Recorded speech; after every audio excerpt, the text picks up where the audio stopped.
మా భార్యకి మూతొంకరగా ఉంటుందండి, మా ఆవిడ ఎలా ఉంటుందండి, జిడ్డు మొహందండి, అదండి ఇదండి అంటే నేను అడుగుతున్నాను, నీకు నచ్చలేదని నీకు అర్థమైందిగా.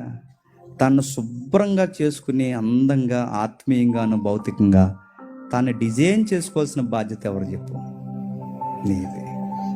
ఎందుకంటే ఆవిడ నీ దేహం, ఆవిడని బాగా చూసుకోవాల్సిన బాధ్యత నీదే. తల వెనక్కు దూకో, బాగుంటావు, నీదే బాధ్యత. ఆ డ్రెస్ కాదు, నీ డ్రెస్ వేసుకో, పద్ధతిగా ఉంటావు, నీదే బాధ్యత.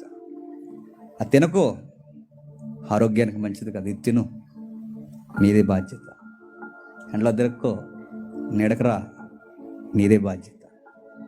అంత కేర్ ఎందుకు తీసుకుంటున్నారంటే బైబిల్లో దేవుడు చెప్పాడు, తన ప్రతి బాధ్యతను చూసుకొని ప్రేమించవలసినది నువ్వే. గుర్తుపెట్టు, నిన్ను ప్రేమించుకో, ఆవిడని ప్రేమించు.